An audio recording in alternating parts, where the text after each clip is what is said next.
Since this cycle has been focused on the Guardians of the Galaxy, you might have expected Mantis to be the next hero. Surprise, it's Venom.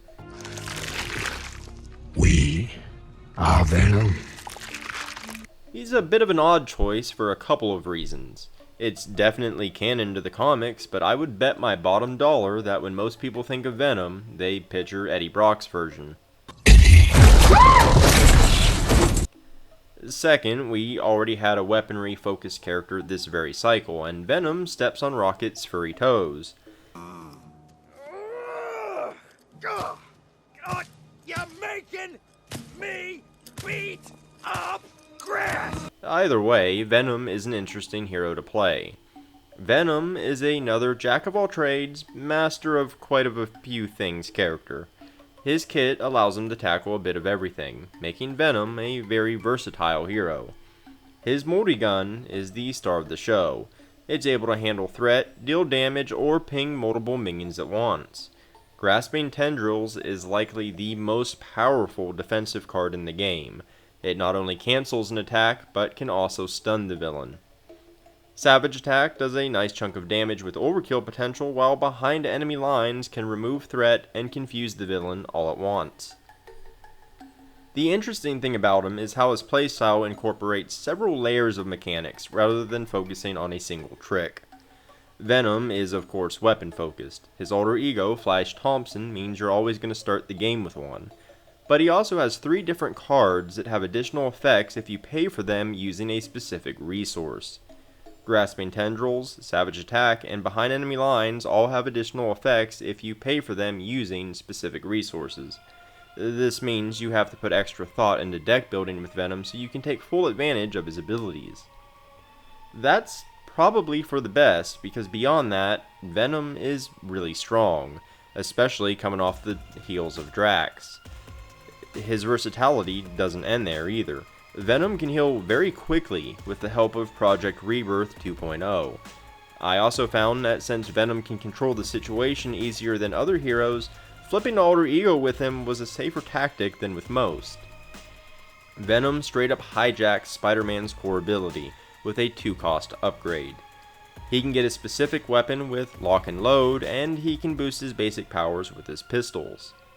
Finally, Run and Gun allows you to ready Venom and all of his weapons, which often lets you completely wipe the board of threat or minions.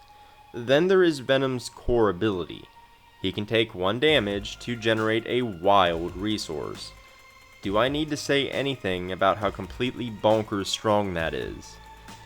But to break it down, Venom can deal heavy damage, handle minions, remove threat, stun, confuse, cancel attacks, generate resources, and draw cards all pretty reliably. Now, I've said this before, I'll say it again. The modular nature of the game means slightly overpowered heroes aren't nearly as much of an issue as underpowered ones, but it's disappointing that with each new release it's always one of those extremes, too strong or barely usable. Gaining the core ability of another hero with an upgrade card doesn't sit well with me either, even if the ability itself makes thematic sense for Venom to have. On the other hand, Venom is incredibly fun to play because your turns are always engaging with things to do and choices to make.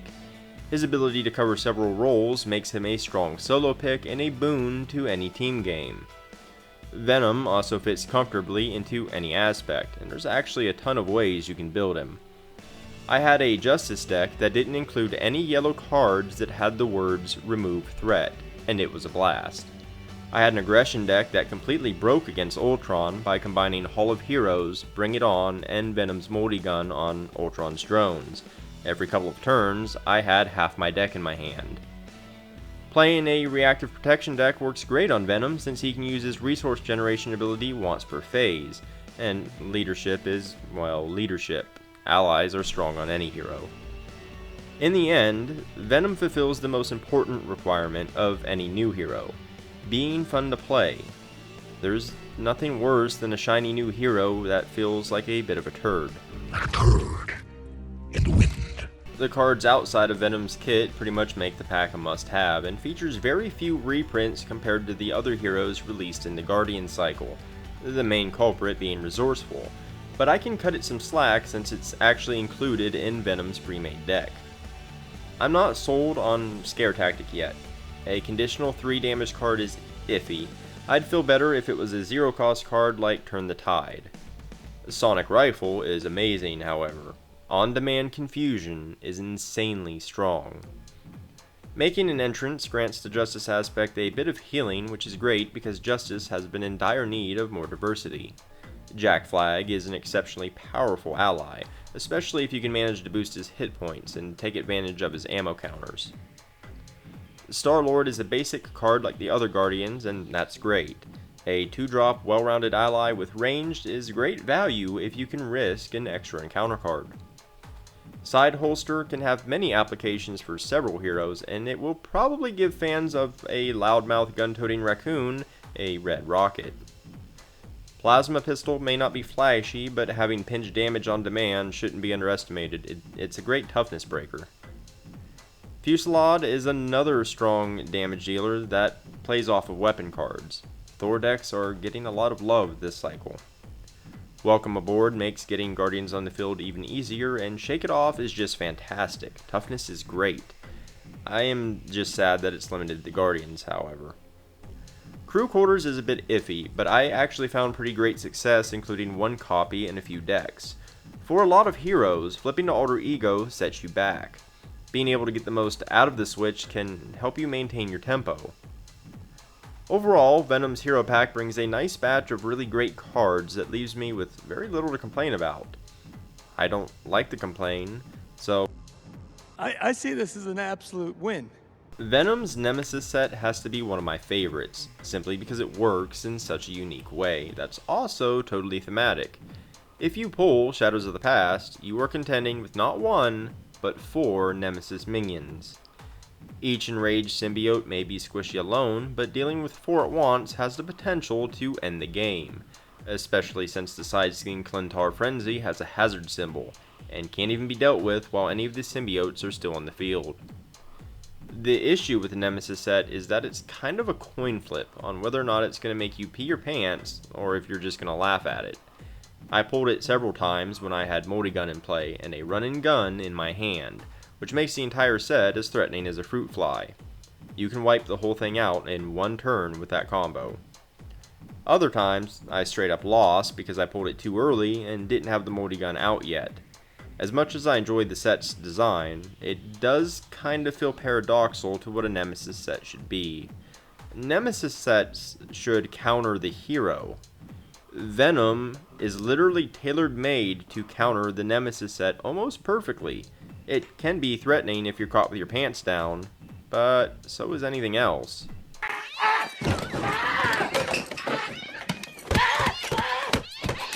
Venom's theme is kind of hard for me to judge. I'm less familiar with Flash Thompson's Venom than Eddie Brock's. Do I feel like the Venom I know when playing him? Not at all. Do I feel like a gun-toting badass space knight? Yes, absolutely. The individual cards in Venom's kit does a pretty good job of making sense.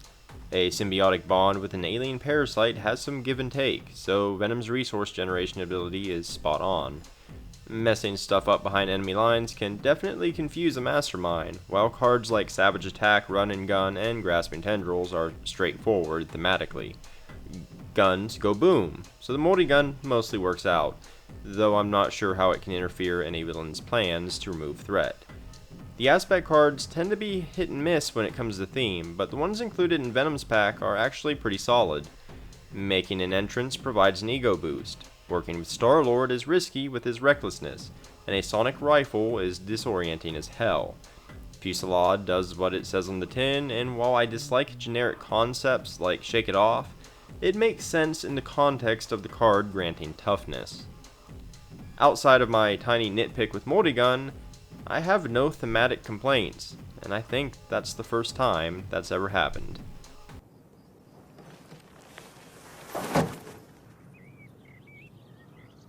That's never happened to me before. Venom's Premade deck is pretty impressive compared to the ones most heroes ship with.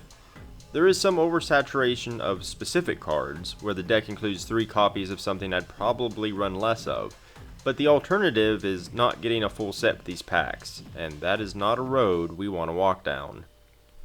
The main focus of the Premade is to slap down weapons, blast the villain, then confuse him so you can flip the alter ego to heal up and do it again. It's easy to grasp, and the Premade's design nails the concept pretty well. It also includes additional ways to generate wild resources in order to help teach you to take advantage of Venom's specific resource effects, which is nice. It's a great starting point with Venom, and it's one of few Premade decks that didn't pain me to play while I reviewed it. All of this means that you can take the deck out of the box and jump into a game against most villains on standard just fine. It's good enough for me. Venom certainly crosses the line from being balanced to slightly too strong, but the more I test and analyze the underpowered heroes, the more I find that to be the lesser of two evils. It's easier to make the game more difficult than it is to make it easier for heroes that have inherent design flaws. If I have to choose, I'll take slightly too strong every time.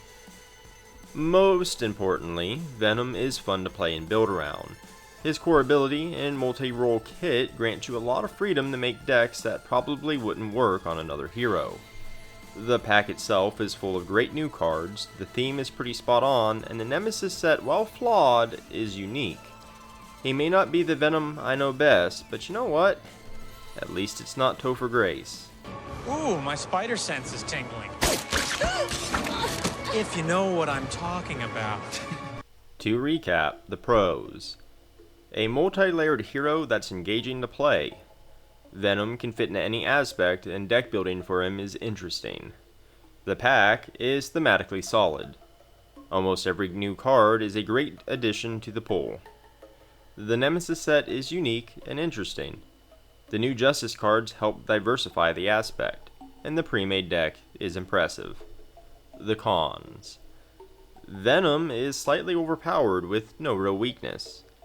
The hero is tailor-made to counter his own Nemesis set, and that's kind of weird. Venom has a card that completely mimics Spider-Man's core ability, and that's a technical foul. Overall, I give Venom an 8.8 out of 10. If you enjoyed this video, liking and subscribing is immensely helpful. I've also left several links down in the description below. One on my website where you can find the bulk of my written content, and one on my Ko-fi page if you feel like tossing in a donation. In any case, thanks for watching, and until next time, I will be reviewing the Mad Titans Shadow Big Box that comes out in August, so be sure to stay tuned for that.